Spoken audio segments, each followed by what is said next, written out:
I noticed David's eyes flick to the necklace at my collarbone, his expression sharp like it had insulted him. "Didn't I mention that piece could cover 3 nice dinners?" he said. I met his gaze from across the table. The overhead light was too harsh, the linen too bright, the restaurant too polished and empty of soul. His wife, Susan, fussed with her napkin, all manicured fingers, pretending not to hear. "Yes," I said softly, resting my purse across my lap. "You told me." He leaned closer, his tone dropping but not the edge of it. "Well, if you like dining here, maybe think about selling it." I pressed my lips into a small smile, shut my purse, and set it down on the empty chair beside me. That's when it hit me. I hadn't come for a meal. I come to close the door. The waiter appeared, all trained warmth, asking, "Would you like the sea bass tonight, ma'am? It's a favorite." I pushed back my chair. "I won't be staying." Susan's face flushed pink in an instant. "Oh, don't be dramatic, Margaret. David was only joking." I met her eyes calmly. "No." He wasn't. For a beat, no one moved.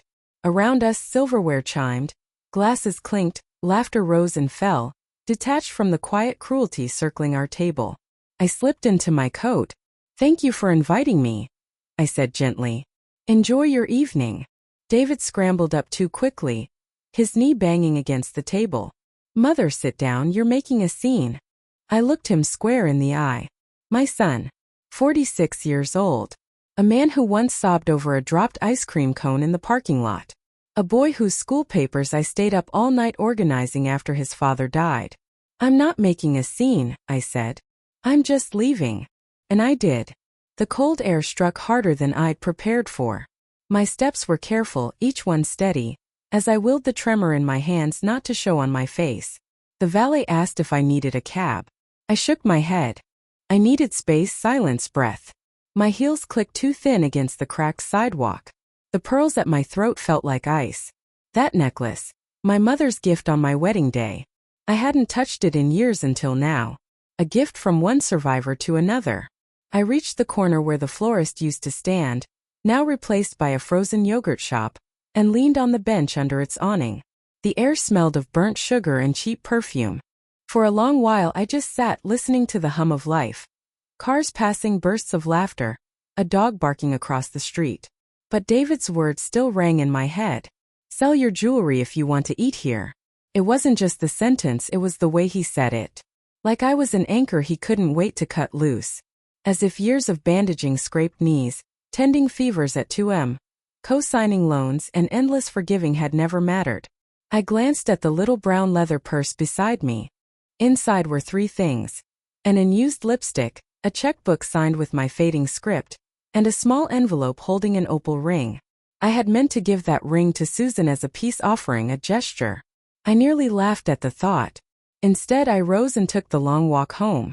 The sky had already softened into night, Wilmington Avenue buzzing with Friday traffic. My street would be quiet. Modest brick houses, porch lights glowing, televisions humming behind curtains. I unlocked my door and stepped inside. Warmth, familiarity. My kitchen still smelled faintly of the cinnamon toast I'd made that morning. A cracked tile near the stove. The old green clock ticking louder than it should. I hung up my coat neatly and sat at the table. My knees throbbed, but I didn't mind. Pain, I'd learned, was simply another reminder. On the table lay my ledger. I opened it, scanning page after page. $400 here, $1,200 there. Private school tuition. Mortgage help. A new sofa. I flipped to the back where I'd once scrawled a note to myself. "Remember who you are. Don't explain. Don't beg." I closed it, stood, and promised myself I would not cry tonight. Let them order sea bass. I had soup in the freezer and dignity still beating in my chest. The silence in the house was alive, full of sounds only long years make familiar. The click of the radiator, the creak of the hallway floorboard, the low hum of the fridge like Frank's sleeping breath. I boiled water, poured it over chamomile, and let the steam rise into my face like a blessing. No lamp, just the sink light. I wasn't ready for brightness. I carried my tea to the sagging armchair where I'd once read bedtime stories to David. The cushion still dipped where his little body had curled against me before the eye roll years began. Photos lined the walls. David's gap-toothed smile on his first school day. David at 13, a football too big for his arms. David and Susan at their wedding, me in my lilac dress. Susan had called it grandmotherly. And then the last photo. Me holding baby Ethan, my only grandchild. 12 now. I hadn't seen him in months. I sipped, letting the heat burn down my throat. My eyes traced the cracks in the ceiling, like rivers frozen midstream. What I felt wasn't sadness anymore. It was colder, heavier, the thing left behind after sadness. What had I wanted from that dinner? Not gratitude. I'd stopped hoping for that. Not affection. That had withered years ago. Maybe only the smallest kindness. A chair at the table where I wasn't reduced to an obligation. I set my mug down and pushed myself up, stiff joints aching. My body had grown used to carrying quiet disappointments, but my mind, it was sharpening. I went to the hallway closet, reached past an umbrella and tangled Christmas lights, and pulled out the old brown accordion folder I hadn't touched in 2 years. Its elastic snapped when I opened it. The smell of mildew and old paper rose. One by one, I spread the papers across the table like cards in a game I already knew the ending of. Tuition receipts. Emergency dental bills. An air conditioner. Holiday checks when David was between jobs. A $10,000 loan marked Business Bridge. He'd promised to repay in 6 months. That was 8 years ago. Another for $4,500, Susan's car. Just a little help, Mom. I need something safe for Ethan. Their requests had been so casual, and my yes had been just as easy. That's the hardest part of age. Not the forgetting, the remembering. The exact way you were asked. The tone. The silence after. I found the insurance letter from when I'd cashed in my policy 5 years ago. That money went to their kitchen remodel. Susan needs space. You know how much she loves to cook. As far as I could tell, Susan hadn't cooked in years. I'd seen the delivery apps on their phones. Tucked among the papers, I found a yellow sticky note in my own hand. Don't give more than you can bear to lose. Written in some rare moment of clarity. I smiled at it. Too little, too late. I slid everything back inside the folder slowly, carefully. Each paper a reminder, each a fragment of truth. It wasn't just tonight's dinner. It was all the years that led here. The first time David said, "Let's keep this between us." The first time Susan's eyes passed through me like I wasn't in the room. The way Ethan now mumbled instead of talking. I had let it happen piece by piece, every dollar, every silence, every time I chose to shrink instead of demand space. Until even sitting at dinner felt like a privilege they could take away. My legs shook when I stood. I carried the folder to the secretary desk and locked it away. Tomorrow I'd go to the bank. But tonight I'd rest. Not the restless sleep I'd grown used to, but something fuller. For the first time in years, I would dream not of what I owed, but of what I still owned inside myself. The morning came gray and gentle, the kind of light that makes no demands. I sat up slowly, my body stiff but steady. Time was no tyrant anymore. I brewed coffee instead of tea, craving the bitterness. By 9, I was dressed in neat slacks and a blouse, coat buttoned. The opal ring still in my purse. I didn't take it out. The bank was only 3 blocks away, and I wanted the walk. The crisp air swept the sleep from my bones. I passed the bakery with its sweet haze of cinnamon. The pharmacy window stacked with vitamin bottles, feeling steadiness take root. The bank smelled of carpet and too much air conditioning. The line was short. I stood behind a man doused in cologne and a woman rocking a drooling baby. When it was my turn, a young man named Kyle led me into a glass office, all wide smile and too many teeth. "What can I help you with today, Mrs. Fletcher?" he asked. Fletcher. Frank's name. I still carried it 14 years after he'd passed. I liked the sound of it, steady kind. "I'd like to review all my outgoing payments and automatic transfers," I said, placing the folder on his desk. Kyle blinked, then nodded. "Of course. Do you have something particular in mind?" "Yes," I said, opening the first page. "I want to see exactly where my money is going. And then I want to stop some of it. Maybe all of it." His posture shifted, less casual now. Fingers flew over the keyboard. "You have several recurring transactions set up. Most monthly mortgage, education funds, a car lease." "List them," I said. "Every one."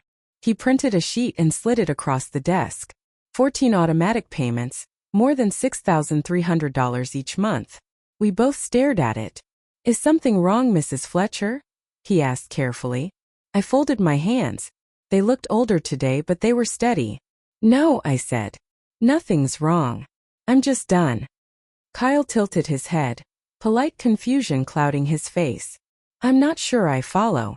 I want every automatic payment suspended. Effective immediately. From now on, I'll come in monthly to authorize transfers. I can arrange that, he said slowly. But you should know, some of these are in your family's names. They may ask questions. I expect that, I said. It's overdue. He hesitated. We'll need your signature. And I'd advise printing the full transaction history for your records. Do it, I said. While Kyle printed the papers, I glanced out the window behind him.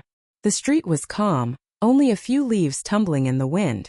I wondered if David was awake yet, if he and Susan were rehashing me over brunch, or if I'd already been filed away as yesterday's nuisance, smoothed over by dessert and coffee. Kyle slid the pages across to me. I signed each one carefully, every stroke deliberate. I'd also like to remove David Fletcher as the secondary contact on all of my accounts, I said. Effective immediately. His eyes flickered. Are you sure? Very. He typed quickly, then asked, would you like to add someone else as secondary? I thought briefly of Ethan, then let the thought go. He was only a child, sweet but impressionable, still tugged by whatever story the adults told him. No one, I said. Just me. Kyle nodded and tucked the updated documents into a folder labeled with my name. All finished, he said. You'll get confirmation by mail. Thank you, I answered, rising from my chair. As I left the bank, I felt lighter. Not joyful, no, not that. This was something different, something sturdier. Clarity. I was done pretending, done trying to keep myself useful to people who only rang my phone when a tuition bill was due, or their car made a funny noise. I owed no one an explanation. I owed no one anything. On the way home, I paused in front of the little law office near the post office. The sign was familiar. Harland and Kosa's Estate Planning and Trusts. I hesitated, then pushed the door open. The receptionist looked up, surprised. Do you take walk-ins? I asked. She checked her screen. Someone's free in 20 minutes. Would that work? It will, I said, taking a seat. Outside, the wind rattled the glass, but I felt steady. My coat was buttoned, my purse was clasped, and for the first time in years I was stepping into a room without asking permission to exist there. The attorney was younger than I'd imagined, 40 at most, but his handshake was firm. His office lined with real wood and the quiet weight of money. His name was Marcus Harland. No wedding band, crisp navy suit. A framed photo of a dog instead of a family. I liked him instantly.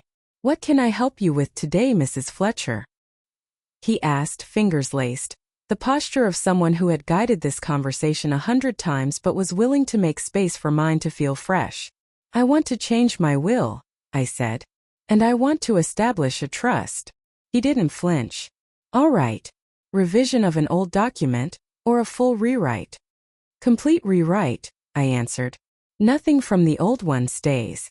I need a clean start. He nodded, pulling a folder closer. Before we begin, may I ask if you have any specific goals for the trust or the will? I turned to the window. A thin beam of sunlight had broken through the clouds, laying a pale golden stripe across his bookshelf. Yes, I said. I want to make sure the people who stood beside me when they didn't have to are the ones who benefit when I can no longer stand myself. He paused briefly, then nodded. Understood. We spoke for nearly an hour. I told him about David, about Susan, about Ethan. I was fair. I wasn't here to punish or to lash out. I simply wanted the truth written into the record. When Frank died, I had named David as my sole heir.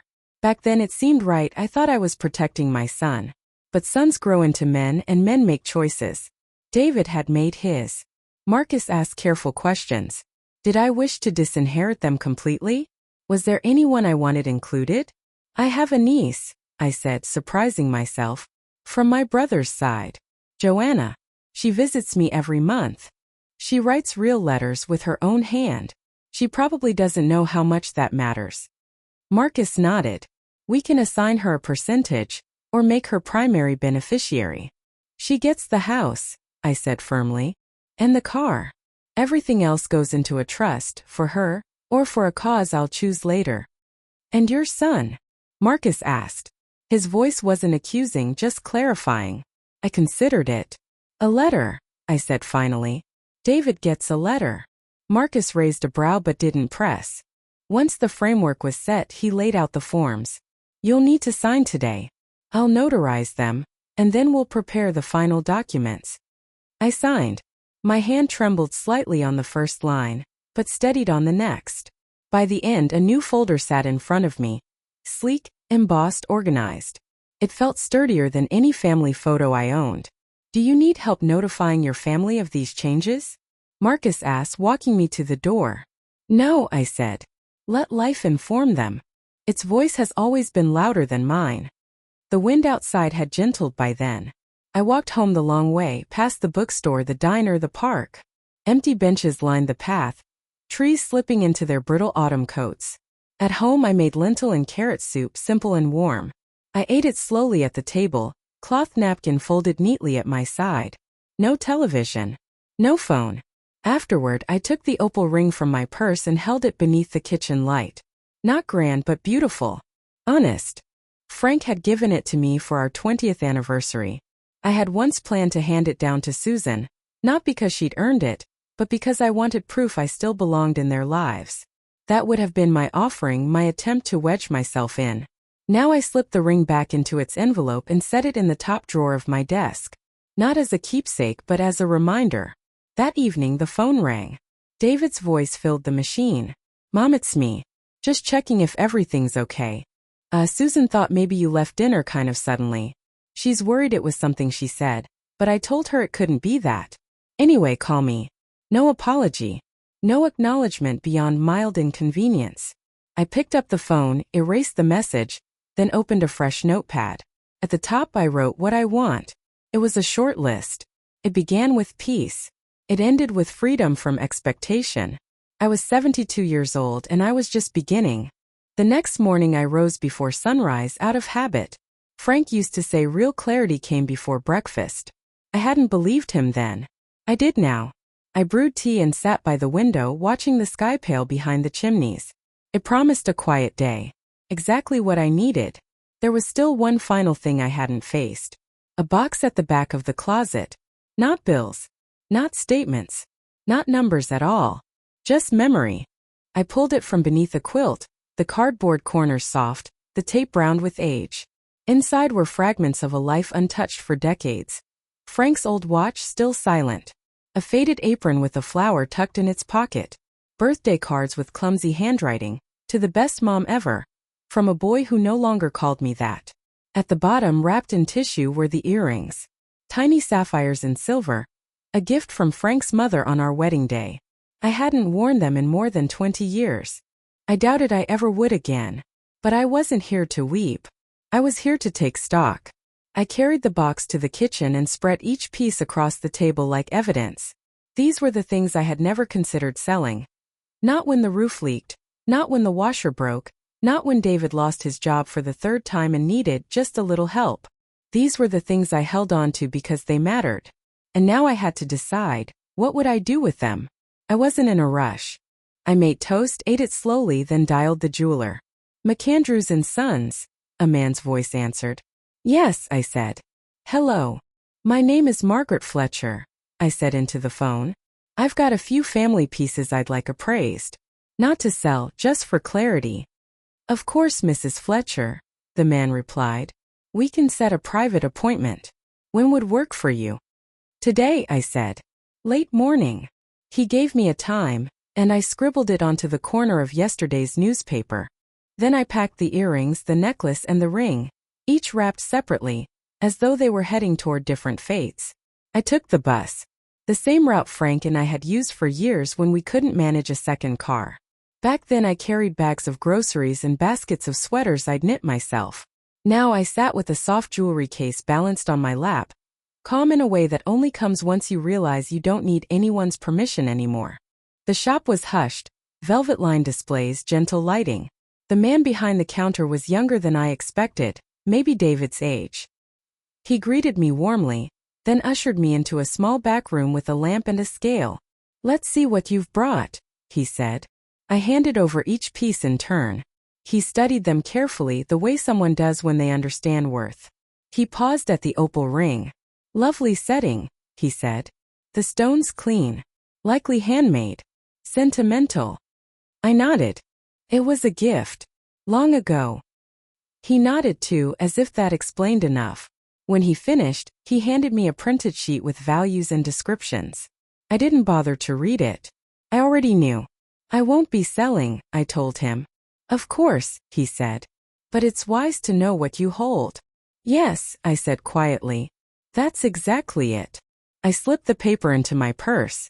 As I stood, he added softly. Most people only come here when they're desperate. I'm not desperate, I said. I'm awake. Back at home, I put the pieces away, not hidden, not forgotten, simply placed. Then I sat down at the dining table with my checkbook and the printout from the bank. One by one, I went through each payment I'd circled, every one I'd suspended, and wrote beside it what it had been for. Susan's insurance. Ethan's lunches. David's second car. A spa membership.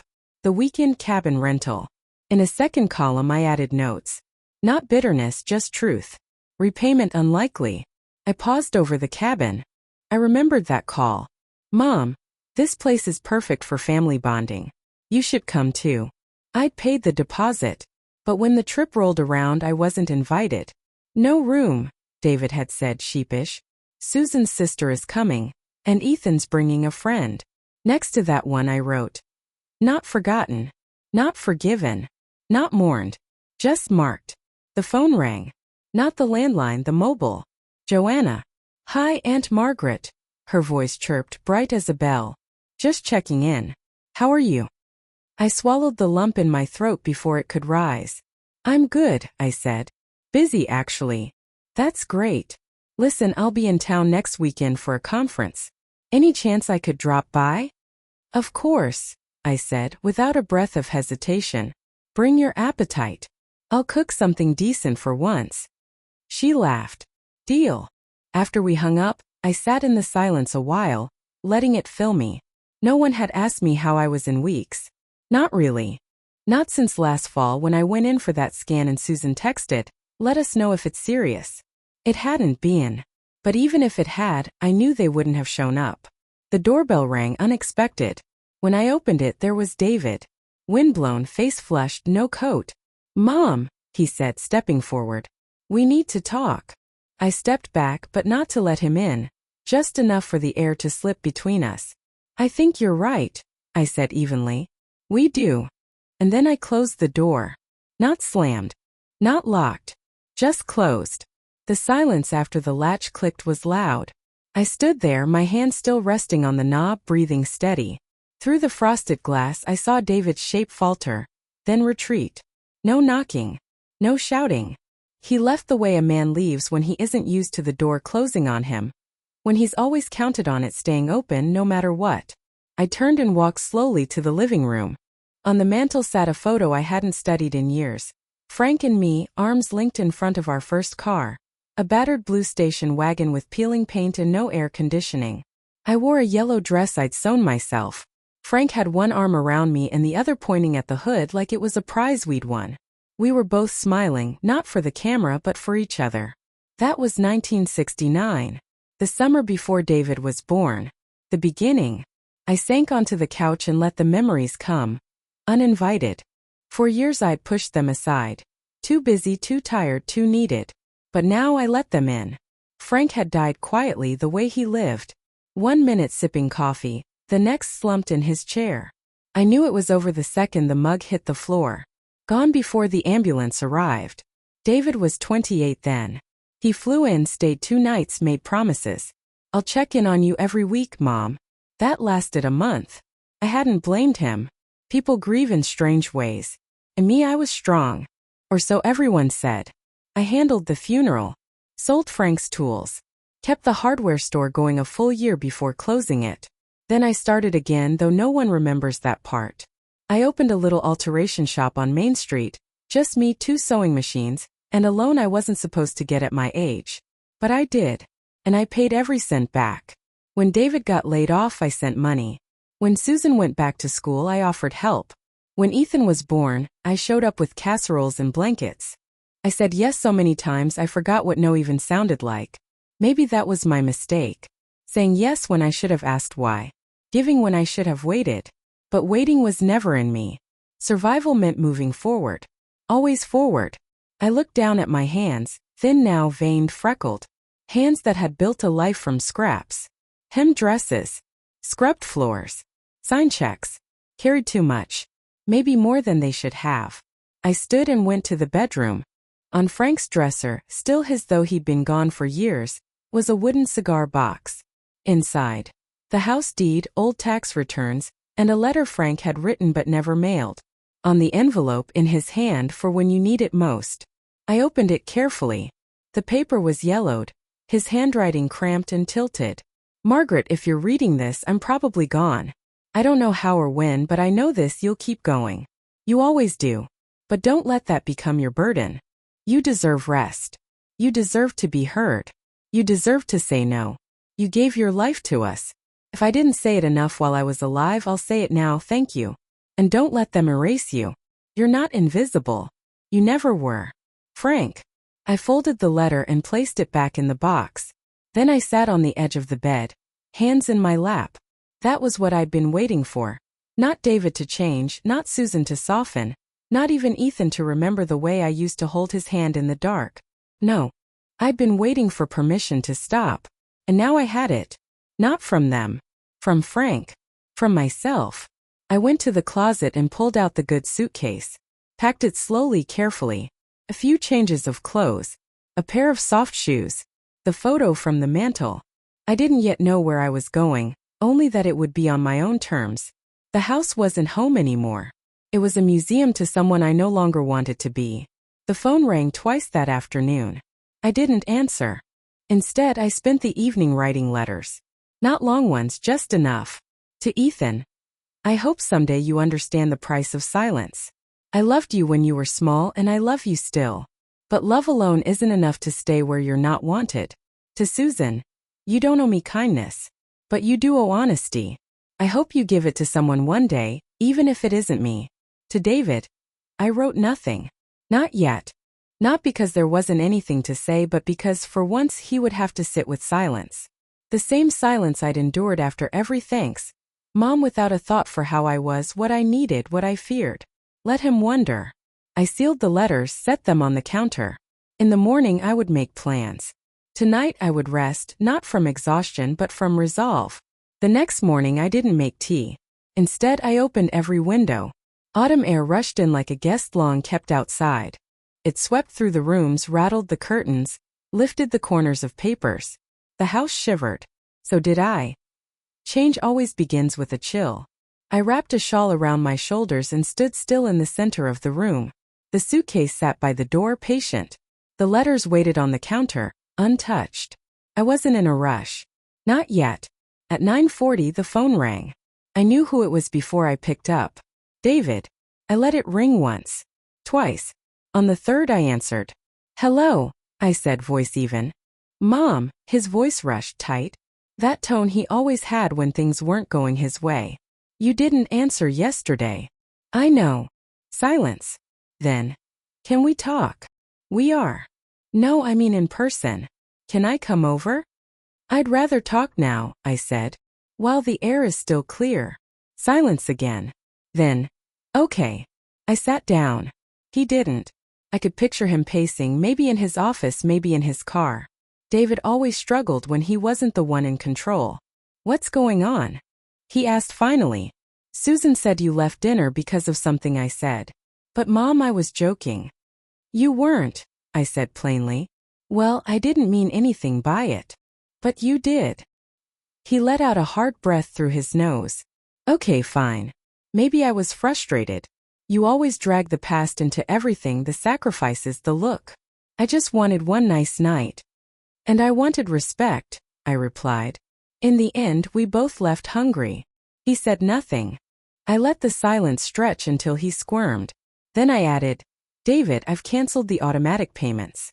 That got his attention. What? All of them. As of this week. I spoke to the bank.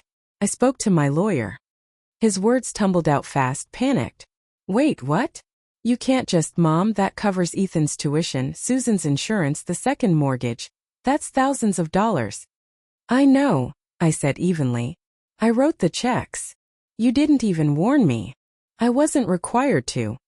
He made a sound, half laugh, half scoff. You're punishing us. This is all because of one bad night. No, I said. This is because of 15 years. Silence. I could almost hear the wheels turning in his head, trying to find the angle, the argument. But I wasn't a problem to fix anymore. I'm not doing this to hurt you, I added, softer now. I'm doing this because I won't be complicit anymore. In what? In erasing myself. That stopped him cold. David, I asked, do you know the last time you asked me how I was without needing anything? Without starting with, hey Mom, quick thing? Do you remember? He didn't answer. I do, I said. It was the year Ethan was born. You came by after Frank died. You brought soup. You let me talk. That was a long time ago. Yes, I said. It was. Mom, come on. You're overreacting. We're family. Families don't get to treat each other like banks with doormats, I interrupted. Don't call that family. I've been under a lot of stress, he said, reaching for excuses. The business, Ethan's grades, Susan's. David, I cut in, closing my eyes. I don't need excuses. I don't even need apologies. I need boundaries. He gave a bitter laugh. You sound like a therapist. No, I said quietly. I sound like someone finally listening to herself. There was a long pause. Then softer, he asked, what do you want from me? And there it was, the first honest question. I want you to understand, I said. Not just hear me. Not just nod until I fall quiet. Understand that I gave you my life and somewhere along the way I lost myself. That ends now. He didn't respond. I didn't fill the silence. Finally, he said, so what? You're cutting us off? I'm choosing myself, I said. If that feels like being cut off, maybe it says something about how we've been connected. I don't know what to say. I know. Another pause, then grudgingly, can I come by tomorrow? Just to talk? You can, I said. But not to convince me. Not to undo anything. Okay. I waited, and for the first time in years he added quietly, how are you, Mom? I hadn't expected the question to hit like it did. It lodged in my chest, like the echo of someone I used to be. I'm still figuring that out, I said honestly. But today? Today I'm better than yesterday. He didn't reply right away. Then, okay. And he hung up. I set the phone down gently. Outside the wind had eased. The curtains swayed less. The air was clear. So was I. The knock came just after noon. Not sharp, not demanding. Just a few steady taps. I was ready. I'd been expecting him since breakfast. I'd even laid out 2 cups on the counter, though I hadn't boiled the water. I wasn't sure I'd offer tea. Not yet. I opened the door. David stood there in his usual blazer and jeans, his attempt at casual competence. But today his collar was rumpled, his hair pressed flat on one side like he'd been lying down too long.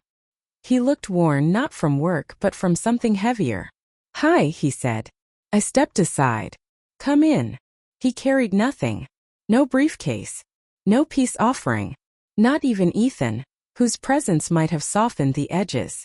He stepped into the living room and glanced around, as if the place had changed. It hadn't. Same photos. Same clock ticking too loud. Same rug he'd once sprawled on with toy dinosaurs. Smells like cinnamon, he said. I baked, I answered. He perched on the edge of the couch, stiff like a guest afraid of overstaying. I sat across from him in Frank's old chair. The space between us wasn't much, but it felt like a hallway lined with closed doors. Thanks for letting me come, he said. I told you you could. He nodded, eyes down. A pause stretched. I let it. Eventually, he said, Susan's furious. I raised an eyebrow. She thinks you're punishing us. I didn't respond. I didn't have to. You really cut everything? He asked. Yes. And the trust? Susan's friend works in estate law. She heard something. I updated everything, I said. Legally. Permanently. Mom, his voice softened, not pleading but unsure. Why now? Why so suddenly? It wasn't sudden, I said. It was slow. Drip by drip, carving stone. You just didn't notice. He rubbed his hands together. You think I've taken advantage of you. I know you have. He flinched. The first visible crack. You're my mother, he said. I thought we had. I don't know an understanding. We did, I said. I gave. You took. That's not fair. No, I agreed. It isn't.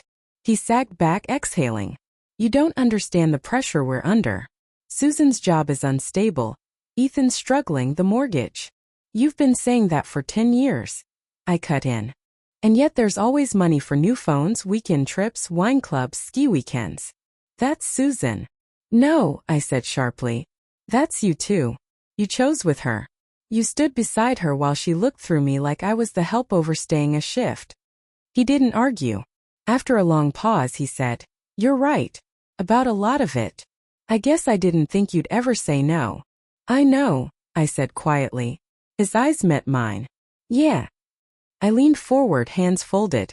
Do you remember the last time you hugged me without needing something? His mouth opened, then closed. I do, I said. Ethan was too. You dropped him off for the weekend. You kissed me on the cheek and thanked me. That was the last time you looked at me with warmth. He swallowed hard. Mom, I'm not saying this to wound you, I interrupted. I'm saying it because I spent years believing if I gave enough, I'd be remembered. I'd be valued. But you can't buy love, David. I thought maybe I could earn it by being useful. All I taught you was that my love came with no terms you had to meet. He raked his hand through his hair. His fingers trembled. I didn't realize, he whispered. You didn't want to. He looked older in that moment. Not from age but from awareness. I never meant to, he trailed off. I waited. I just didn't think you'd ever pull away. I didn't pull away, I said softly. You stopped holding on. Silence. I don't know what to say. You don't have to, I said. But you will have to live with how things are now. That's not punishment. That's reality. He nodded slowly. Do I get another chance? I tilted my head. What would you do with it? He didn't answer. And that silence was its own reply. I stood. Do you want pie? It's still warm. He blinked, startled. Yes, please. I served 2 slices on mismatched plates. We ate quietly. For once, the silence wasn't heavy. It wasn't cold. It was just true. When he left an hour later, he paused at the door. I'll call, he said. Only if you want to tell me how you are, I replied. He nodded. I will. I wasn't sure if I believed him, but for now it was enough. The envelope arrived the following Tuesday. Cream-colored, thick, the kind chosen to look important. My name in neat cursive. No return address. None needed. Inside was a printed invitation, gold flourishes on the edges. You are cordially invited to a celebratory dinner honoring Ethan Fletcher's Scholarship Award. Saturday, 6:12 p.m. Willowbend Country Club. RSVP requested. I stared at it a long time. No note. No personal message. Just my name, as though someone on Susan's side had insisted on including me at the last minute. Nothing from David. No phone call since his visit. And Ethan, I hadn't seen him since he was 11. I traced the letters of his name with my thumb. He had Frank's eyes. Quiet, careful eyes. The kind that built castles from couch cushions. The kind that handed over dessert if someone else looked sad. The last time he hugged me, his little arms had barely reached around my waist. I set the invitation on the table and walked to the window. Outside, leaves drifted down. Red gold brittle. They crumbled underfoot the same way the past does under pressure. I stood there a long while, then picked up the phone and dialed Joanna. Hi, she answered, bright as always. Are you free this Saturday? I asked. A pause. I think so. Why? I have an event, I said. And I'd like you to come with me. She didn't ask what kind. She didn't hesitate. Of course. What should I wear? I smiled. Something that makes you feel steady. Saturday came quick and cold. I put on the dark green dress I hadn't touched in years. The one Frank always said sharpened the green in my eyes. I pinned up my hair, clipped in the pearl earrings and skipped perfume. Joanna arrived at 5. She wore navy and a soft lipstick. When she saw me, she stopped, her eyes widening. "Aunt Margaret," she said quietly, "you look like a woman about to close a chapter." "Not close," I said, smiling faintly. "Underline." Joanna offered me her arm and we drove together. The Willowbend Country Club was just as gaudy as I remembered. Too much brass, glass doors shining like they were polished for royalty, and a valet who tried to take the keys to a car we hadn't even driven. Inside, the dining room glowed gold, round tables dressed in white linen, silverware lined up like surgical instruments. My eyes went straight to them, David, Susan, and Ethan. Ethan was taller now, leaner. Still had those same dark eyes, though. He wore a suit that didn't quite fit and shoes that clearly weren't his. He was smiling at something Susan had whispered, until his gaze slid to me. The smile faltered. Not gone, just shifted, like he wasn't sure where to put it. I walked forward with Joanna just a step behind. Susan was the first to recover. Her lips curled into that tight smile she used for polite company. "Margaret, I didn't think you'd come." "I was invited," I said evenly. "Of course." Her eyes flicked toward Joanna. "And this is my guest."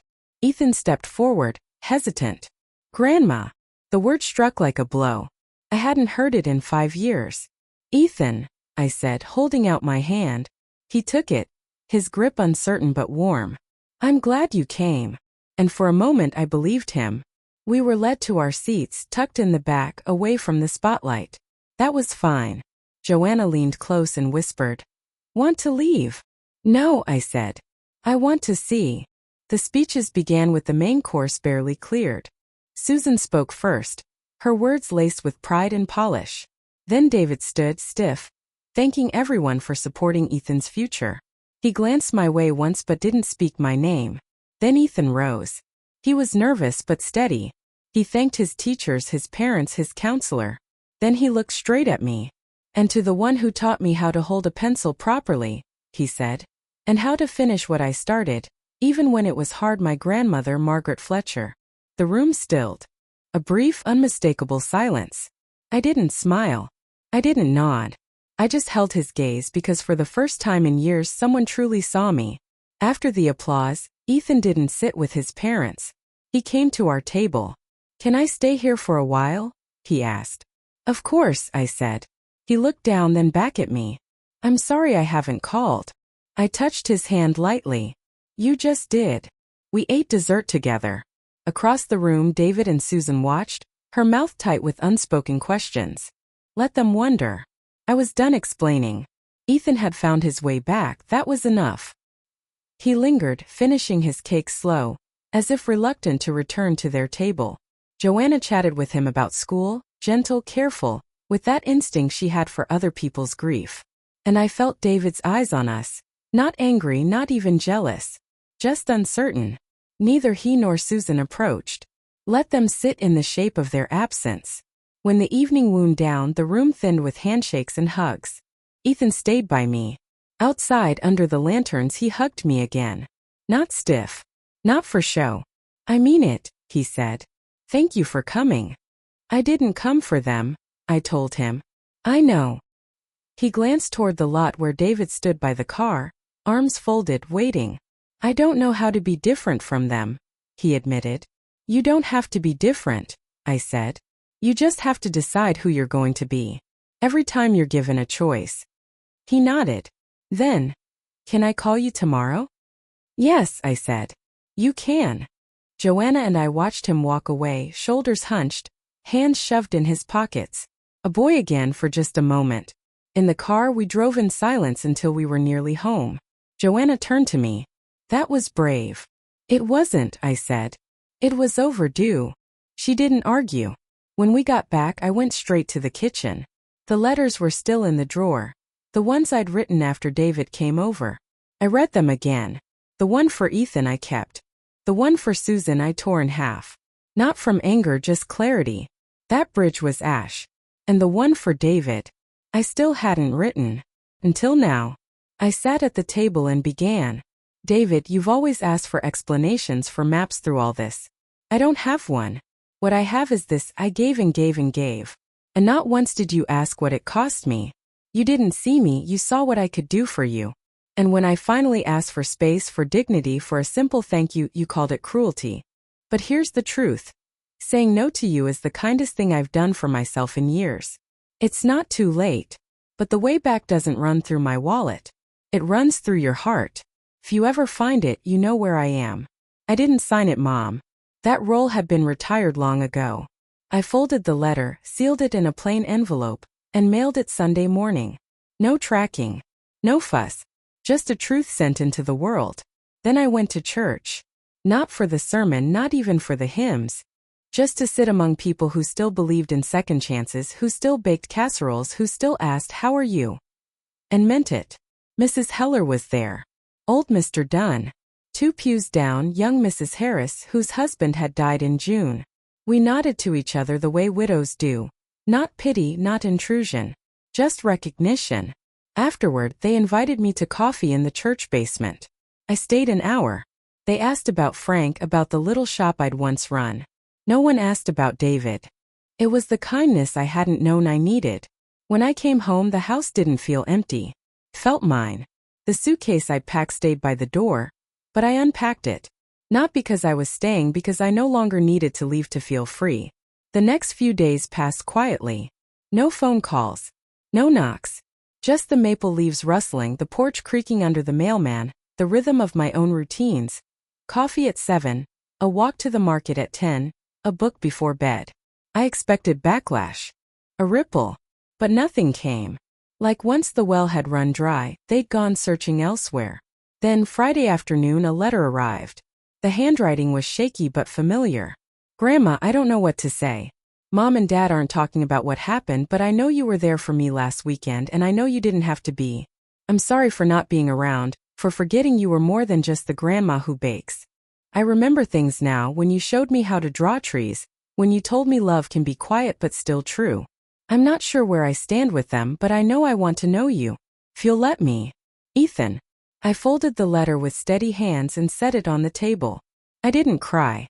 What I felt was deeper, like breath after surfacing from a long dive. That evening I baked a pie. Not for a party. Not for anyone's approval. Just for the scent, the cinnamon and apple warming the corners of my home. I wrapped a slice in foil, slipped in a note, "For when the world feels loud," and mailed it the next morning. A few days later came another knock. Not David. Susan. She stood on my porch like obligation had driven her there. Coat too fine for the weather. Eyes darting over the hedges before settling on me. "I thought we should talk," she said. I didn't move aside. She adjusted her purse strap. "David's not handling this well. He's lost sleep. He's distracted. He's not himself." "And what does that have to do with me?" I asked, calm but firm. She blinked. "You're his mother." "I was his enabler," I corrected. "Now I'm not." Her face tightened. "We all make mistakes. You made a pattern." The silence stretched. She shifted her weight. "I came because I thought you'd want to find a way back." I looked at her. This woman I'd once tried so hard to befriend, offering jewelry, recipes, rides. The woman who never once asked me what I needed. "I already found it," I said. Back to myself. Her mouth opened then closed. Finally, "Well, I tried." "Yes," I said. "You tried when it started affecting you." She left without another word. I closed the door slowly. That night, I lit a candle in the kitchen window. Not for anyone else, just for me. A flame in the dark. Proof something still burned. By morning, the house didn't feel cold. It felt earned. The first snow came early that year. I sat in Frank's old shawl, watching flakes soften the world, the kettle humming in the kitchen. I opened Ethan's letter again, reading it for the 4th time. At the bottom, one line shone brighter now. "I remember when you told me the truth isn't something you shout. It's something you live." He was 8 when I told him that, crying on the porch swing after a boy called him soft. I'd wrapped his fists in my hands and said it like I believed it. And years later he remembered. Not the gifts, not the money. Me. That was the inheritance I wanted to leave. The phone rang that afternoon. I answered on the second ring unhurried. Grandma, Ethan's voice said. Yes. I'm outside. I looked through the window and there he was, Ethan, standing in a coat far too thin for the weather, a paper bag clutched in his hands, snow dusting his shoulders. I opened the door. You didn't call first, I said. I know, he admitted. I didn't want to give you time to say no. I couldn't help smiling. Smart. He stepped inside, stomping snow from his boots. I handed him a towel and he wiped his hair, cheeks red from the cold but eyes steady. I brought something, he said, holding up the bag. Inside was a jar of honey, a loaf of bread, and a small uneven candle. I made the candle, he added, almost shy. School project. Smells like cedar and orange. I lifted it to my nose and breathed in. It smelled like December in memory. We sat in the kitchen. I toasted the bread. We didn't talk much as we ate, but he watched me carefully, like someone reading a book slow, afraid to miss a line. Later, in the living room, I lit his candle and set it on the coffee table. You don't have to explain anything, he said suddenly. Not about Dad or money or any of it. I wasn't going to, I answered gently. I just wanted to be here. With you. I nodded. That's all I ever wanted from any of you. He lowered his gaze, then looked up again. I used to think you were just kind, he said. But now I know you were strong. You still are. I didn't respond. I didn't need to. We sat in silence, the good kind. The kind that fills a room without noise. Outside, the snow thickened. The candle burned low but steady. When he left that evening, he hugged me again. Not like a boy, but like someone who knew exactly what he was doing. I watched him walk away through the snow, his footprints cutting sharp into the white. I didn't feel proud. I felt seen. In the weeks that followed, Ethan began calling every Sunday. Not long calls, just enough. A few updates, a couple of questions, sometimes a laugh, sometimes silence, the good kind. Once, he asked if I remembered the bluebird that nested in our mailbox when he was little. Of course, I told him. How it laid 3 eggs, how we checked on them every day, how I made him promise not to touch the nest. He told me he'd written a poem about it for English class. I didn't ask to read it. I didn't need to. That Sunday after we hung up, I went out to the mailbox again, brushing away the frost. No nest this time. Just memory. Susan called once, not to apologize but to inform. There's been a shift in David's job, she said flatly. He may be out by next quarter. I waited. He's not doing well, she added softer now. What does that mean? I asked. He doesn't sleep. Walks the house at night. Says your letter won't leave his head. I stayed quiet. I'm not asking for anything, she said. I just thought you should know. It was the most human thing she'd said in years. Thank you, I said and meant it. She hung up. A week later, a letter came from David. Not typed. Not long. Just 6 lines. Mom, you were right. I didn't see you. I only saw what you gave me. And I assumed you'd always give. I don't know how to fix that, but I want to try. If you ever feel like it, call me. Love, David. I didn't cry. I placed the letter in the drawer beside Frank's things. Some things need time. Others need to be left where they are, evidence that clarity when it comes is often too late for repair, but just in time for truth. That Sunday Joanna came over. We made soup together like old times. She peeled carrots while I chopped leeks. We moved around the kitchen like women who understood the weight of being useful without being used. I saw your name on the donor list at the women's shelter, she said. I didn't put it there. Well, it's there. I shrugged. Let them wonder. She smiled. You're changing things even now. I'm setting things right, I said. For myself. Later we ate in silence, the kind you earn, the kind that comes after everything's been said. As she left, she kissed my cheek. You seem lighter, she said. I'm no longer carrying what was never mine to hold, I told her.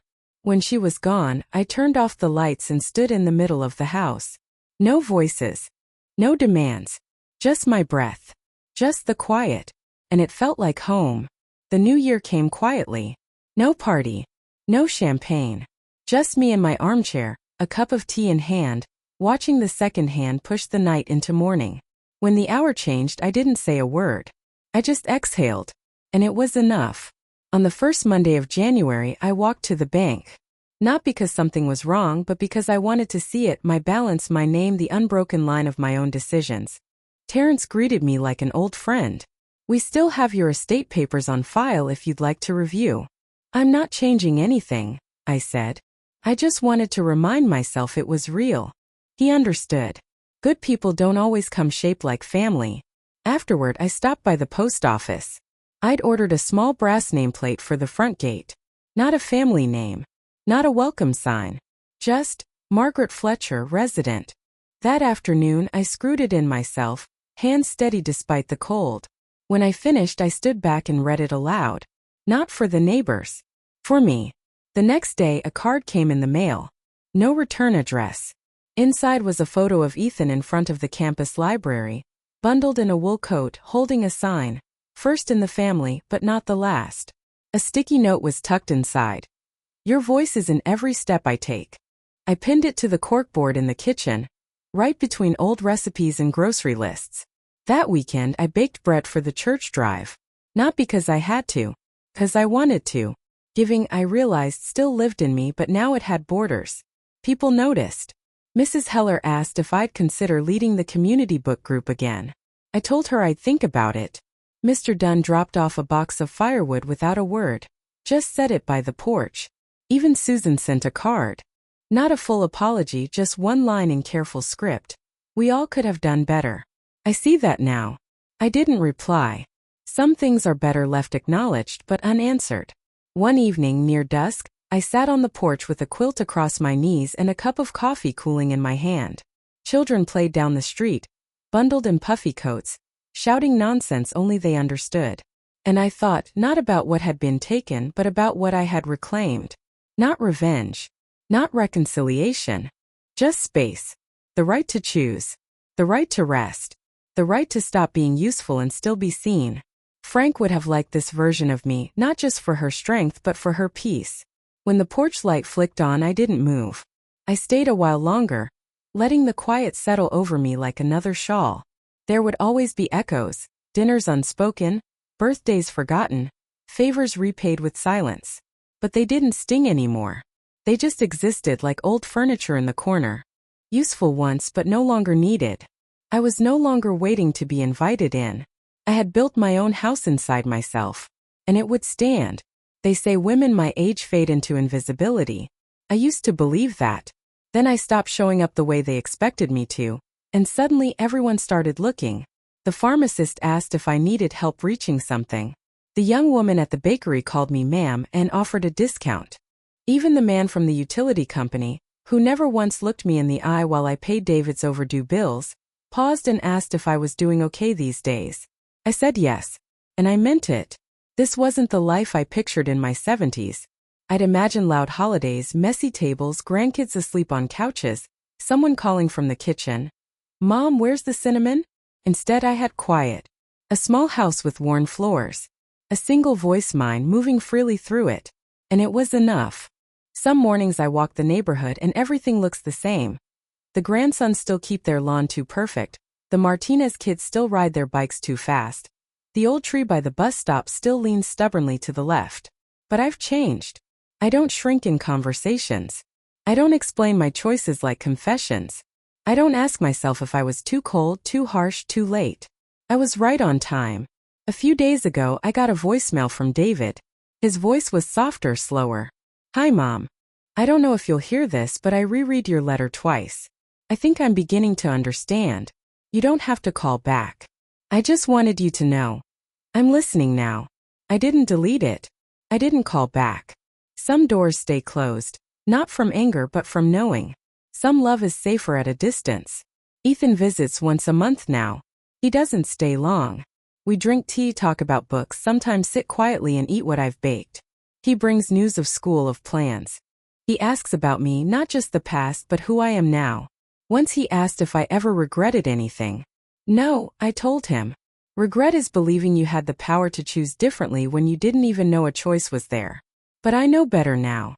These days I keep a small notebook by the bed. Not for anyone else, just for me. I write what I notice, what I remember, what I refuse to forget. Yesterday's entry read, freedom doesn't come when they stop taking. It comes when you stop giving what was never yours to give. That night I slept without dreams. Still, if you're reading this and you've ever felt like you disappeared the day they stopped needing you, don't believe it. You were never invisible. You were just looking at the wrong eyes. Start with your own. And if this story speaks to something in you, share it. Not for me. For every woman who was told she should be grateful for the silence.